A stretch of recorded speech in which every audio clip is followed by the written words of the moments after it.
नमस्कार दोस्तों, आप सभी का एक बार फिर से वापस स्वागत है करियर बिट किस फैमिली में।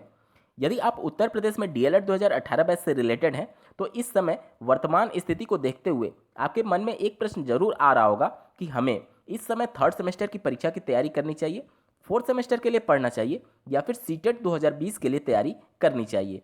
यदि आप भी इस बैच से रिलेटेड हैं, तो यह वीडियो आपके लिए बहुत ही महत्वपूर्ण होने वाली है। आगे बढ़ने से पहले मैं आप लोग को याद दिला दूं कि यदि आप इस चैनल पर नए हैं तो इसको सब्सक्राइब करते हुए बेल आइकन को प्रेस करना ना भूलें। जैसा कि आपको ज्ञात होगा कि उत्तर प्रदेश में दिनांक 30 जून 2020 तक सभी सामूहिक कार्यक्रमों पर पूरी तरीके से रोक लगा दी गई है। इसका अर्थ ये हुआ कि पारंपरिक तरीकों से जैसे डीएलएड की परीक्षाएं एक सेंटर पर 2-3 कॉलेज इकट्ठा करके एग्जाम कंडक्ट कराए जा रहे थे, वह अब संभव नहीं हो सकेगा। मतलब कि थर्ड सेमेस्टर की परीक्षाएं जल्द संपन्न होने की संभावना अब धीरे धीरे धूमिल होती जा रही हैं। और वैसे भी थर्ड सेमेस्टर की परीक्षा के लिए आप लोगों ने काफ़ी कुछ पढ़ा होगा, और अगर परीक्षाएं नियत समय पर हो जाती तो आप मान के चलें कि अब आप फोर्थ सेमेस्टर के लिए पढ़ रहे होते। तो इस समय थर्ड सेमेस्टर की परीक्षाओं के लिए टाइम देना कहीं से भी उचित नहीं ठहराया जा सकता है। अब बात करते हैं कि क्या सीटेट 2020 के लिए तैयारी करना सही रहेगा। तो जैसा कि आप स्क्रीन पर एक आर्टिकल देख पा रहे हैं, वर्ष के अंत तक नई भर्ती नहीं करेगा रेलवे, सेवानिवृत्त कर्मियों को भी हटाएगा।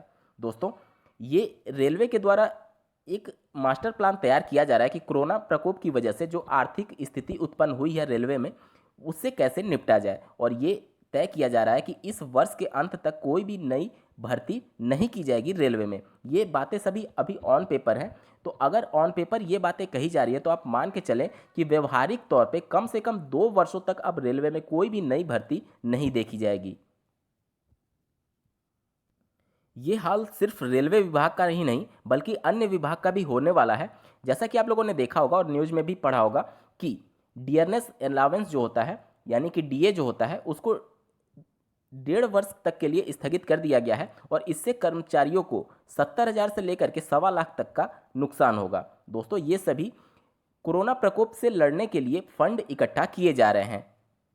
और लॉकडाउन की वजह से जो पिछले 1 महीने से जो अर्थव्यवस्था पूरी तरीके से ठप पड़ी हुई है, इसको देखते हुए नई वैकेंसी तो छोड़िए, जो पुराने एम्प्लॉयज़ हैं उनके भी जॉब पर एक तरीके से खतरा मंडरा रहा है। और शासन भी कहीं ना कहीं जो उनके पास पुराने ह्यूमन रिसोर्सेज हैं उन्हीं से सर्विस लेना चाहेगी। नई वैकेंसी उनके द्वारा भी जनरेट कर पाना थोड़ा मुश्किल होगा, क्योंकि उनके लिए भी सैलरी की व्यवस्था कर पाना इस अर्थव्यवस्था में थोड़ी सी दिक्कत की बात हो सकती है।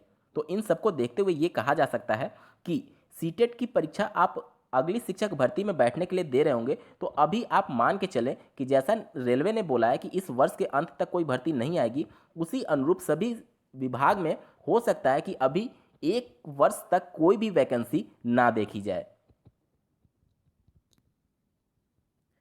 दोस्तों, इस लॉकडाउन को देखते हुए आपके पास 2 ऑप्शन है। पहला, कि आप इस वर्तमान स्थिति को कोसते रहिए, या फिर अपने अंदर ऐसे स्किल डेवलप कीजिए कि जब भी कोई नई वैकेंसी आती है या फिर आपके पास कोई मौके आते हैं तो आप उसमें बेहतर प्रदर्शन करके उसमें अपना चयन ले सकें।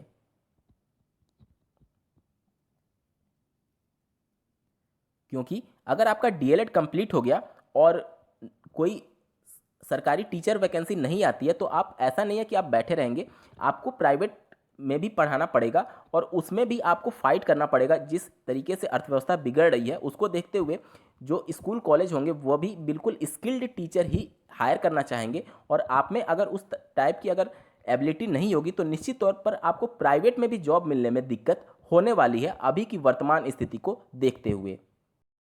थर्ड सेमेस्टर पर फोकस ना करें, सीटेट पर फोकस ना करें, तो फिर क्या करें। तो दोस्तों, जैसा कि आप लोगों ने देखा होगा कि विभिन्न जिले के डैट्स के द्वारा फोर्थ सेमेस्टर की क्लासेज ऑनलाइन चलाई जा रही हैं। तो आप सभी को इस समय फोर्थ सेमेस्टर पर ही फोकस करना होगा, क्योंकि अगर सब कुछ सामान्य होता है और सत्र को आगे नहीं बढ़ाया जाता है तो आपका सत्र जो है वह 5 जुलाई 2020 को समाप्त हो रहा है। उसके बाद से पीएनपी आपकी परीक्षाएं करा सकता है फोर्थ सेमेस्टर की। तो आपके पास ये अपॉर्चुनिटी रहेगी कि अगर आप थर्ड सेमेस्टर और फोर्थ सेमेस्टर में बचा लेते हैं, बैक कोई भी नहीं लगता है, तो कम से कम आपके पास ऑप्शन खुले रहेंगे कि आप प्राइवेट कॉलेज में या फिर स्कूल में जा करके अपने इस डीएलएड के सर्टिफिकेट के आधार पर उसमें एज ए टीचर सर्विस ले सकते हैं। लेकिन अगर आपका फोर्थ सेमेस्टर या फिर थर्ड सेमेस्टर में बैक लगता है तो कोई भी प्राइवेट कॉलेज भी आपको हायर नहीं करेगी। तो इस समय आपका फोकस ये होना चाहिए कि आप इस समय फोर्थ सेमेस्टर पर ज़्यादा फोकस करें, और अगर आप सीटेट पर भी ध्यान दे लेते हैं तो ये आपके लिए बोनस पॉइंट होगा। लेकिन थर्ड सेमेस्टर इस समय पढ़ना ठीक नहीं है, क्योंकि अभी परीक्षाओं की संभावना कम दिख रही है, और इस समय आपको अपना बहुमूल्य समय जो है वह इस बात पर फोकस करना होगा कि आप कैसे बेहतर भविष्य में जो अभी वर्तमान स्थिति चल रही है उसमें अपने आप को ढालते हुए किस तरीके से आप मौक़ों को अपने लिए अनुकूल बना पाते हैं। दोस्तों, फोर्थ सेमेस्टर में महत्वपूर्ण 2 सब्जेक्ट हैं जिनमें बहुत ज़्यादा बैक लगती है अभ्यर्थियों की, चाहे वह बीटीसी 2015 बैच हो, चाहे वह डीएलएड 2017 बैच हो। ये 2 सब्जेक्ट होते हैं, इंग्लिश और मैथमेटिक्स। अभी से आप लोग इन दोनों सब्जेक्ट्स पर फोकस करना शुरू कर दीजिए, और अगर आप लोग चाहेंगे तो मैं भी प्रयास करूंगा आपको इन दोनों सब्जेक्ट्स को कवर करने में मदद करने में। दोस्तों, आप लोग के क्या विचार हैं कमेंट सेक्शन में ज़रूर बताइएगा, और ऐसे ही महत्वपूर्ण अपडेट्स के लिए बने रहें करियर बिट के इस चैनल के साथ। धन्यवाद।